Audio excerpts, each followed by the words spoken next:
जय माँ काली। हम तांत्रिक दुर्वासा आज बात करेंगे आशो मेहतरानी के ऊपर, जो कि बहुत ही पावरफुल शक्ति हैं। जो लोग इसके बारे में जानते हैं, जिन्होंने इनकी पावर देखी है, वो तो भली भांति जानते होंगे कि क्या पावर ये रखती हैं, क्योंकि इनके आगे कोई छोटी मोटी शक्ति कभी नहीं टिकती है। कभी अन्य शक्ति इसको कोई रोक नहीं सकती है। ये जहाँ जाना चाहे वहाँ जा सकती है, चाहे वो देवलोक हो, चाहे पाताल लोक हो, कहीं पर भी जाना हो, इसे कोई नहीं रोक सकता है। यह थोड़ी आज बात करेंगे इसके ऊपर, जो थोड़ी सी अन्य प्रकार की शक्ति है, इसी के बारे में आज जो है बात करेंगे कि कैसी शक्ति है ये। आप अगर किसी अच्छे तांत्रिक या किसी अच्छे कोई भी साधक है, उपासक है, इसका अगर इसके बारे में अगर पूछेंगे तो आपको भली भांति बता देगा कि कैसी शक्ति है ये। अगर इसकी चौकी किसी के ऊपर लगा दी जाए तो उसे कोई नहीं हटा सकता, लगभग असंभव हो जाता है हटाना। इसको सिर्फ आशो मेहतरानी का साधक ही इसकी चौकी को हटा सकता है। और अगर आपने षटकर्म करना हो, षटकर्म के लिए ये बहुत ही अच्छी शक्ति है, बहुत ही अच्छी देवी है। बाकी ये थोड़ा किस प्रकार से काम करती है, आपको शायद मालूम नहीं होगा कि ये एक ऐसी शक्ति है जिसको भी सात्विक शक्ति भी जल्द नहीं रोक पाती है। इसको सिर्फ एक दो शक्तियाँ छोड़ के इसको कोई सात्विक शक्ति नहीं रोक पाती है। क्योंकि क्या है कि ये अगर कोई शक्ति इसके आड़े आती है तो मूत्र का ये बारिश जो होती है मूत्र की, वो कर देती है, गंदगी फैला देती है अपने आसपास, जिसकी वजह से कोई भी देवी देवता इसके आसपास नहीं आता है। इसीलिए जो है इसको रोकना भी असंभव है, इसको लग जाए तो हटाना भी असंभव है। सिर्फ इसका उपासक हटा सकता है, या बहुत ही सिद्ध पुरुष जो एक दो शक्तियाँ जो इसको हटा सकती हैं। दूसरा, इसको कोई भी शक्ति हटा नहीं सकती। भूत भविष्य वर्तमान के लिए जब बहुत ही अच्छी साधना है। चाहे हम बात कर लें योगिनी के ऊपर, वह भी बताती हैं भूत भविष्य वर्तमान, चाहे अप्सरा ले लो आप। लेकिन जो इसकी सटीक जानकारी होती है, बहुत ही सटीक होती है इसकी। यानी कि अगर कोई ये भूत या भविष्य वर्तमान के बारे में कोई भी जानकारी दे रही है तो वो बहुत सटीक होगी। आप इसको जो है भूत भविष्य वर्तमान जानने के लिए भी इसकी साधना कर सकते हो। इसकी साधना जो है वो तामसिक तरीके से और सात्विक तरीके दोनों तरीक़ों से की जाती है। सात्विक में जो है सात्विक प्रकार का भोग लगेगा इसका, जैसे 7 प्रकार की मिठाई हो गई, पतासे हो गए, एक सरसों के तेल का एक दीपक हो गया, और 2 जोड़े लौंग के हो गए। और आखिर वाले दिन भी इसको जो है पूड़ी और हलवा, सूजी का हलवा बनाना पड़ता है इसके भोग के लिए। और तामसिक में मैं आपको बता दूं क्या कैसे करना है इसको।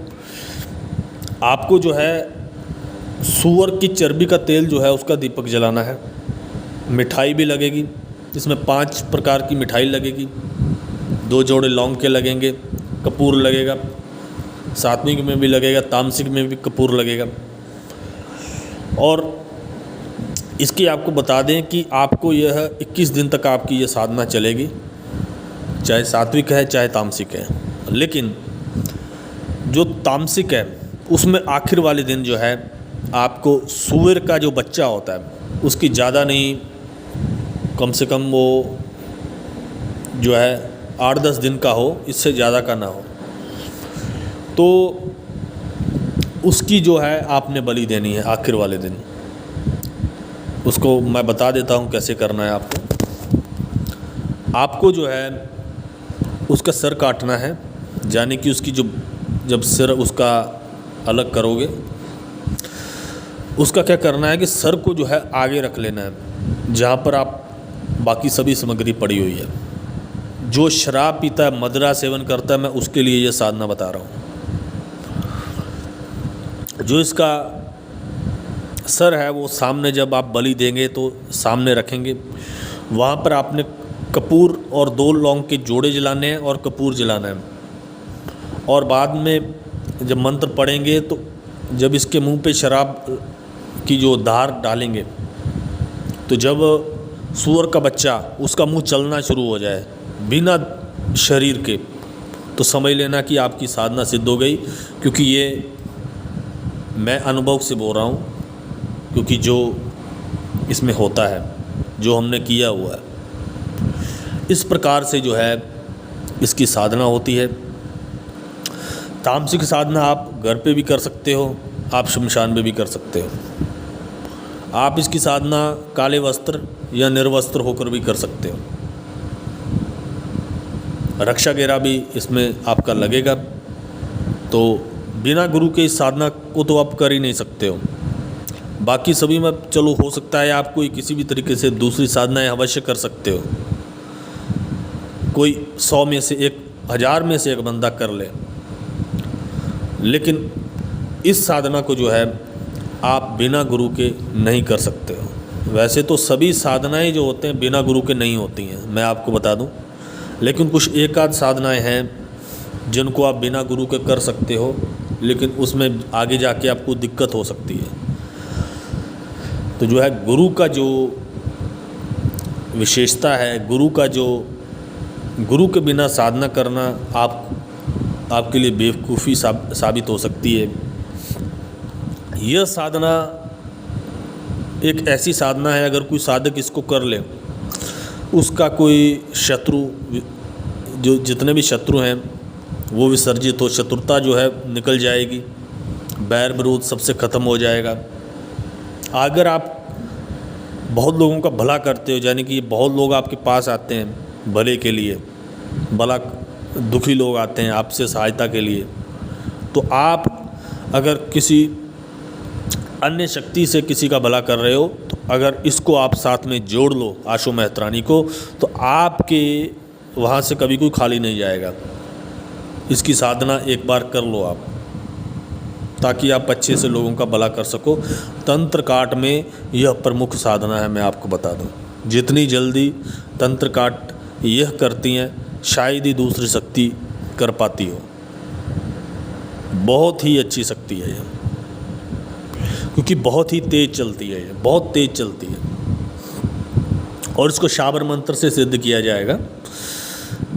शाबर मंत्र हैं इसके, और ये गुरु परंपरा ही जो है, ये किताबों में आपको ज्ञान नहीं मिलेगा। ये हम आपको बता दें कि ये साधना जो है गुरु परंपरा में आती है, और गुरु जो है अपने शिष्य को आगे देता है, तो आगे से आगे शिष्यों द्वारा बढ़ती है आगे।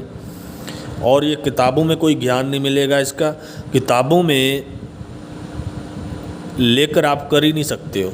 ये बिना गुरु के होने वाली नहीं है, तो किताबों में मिलेगी भी नहीं है।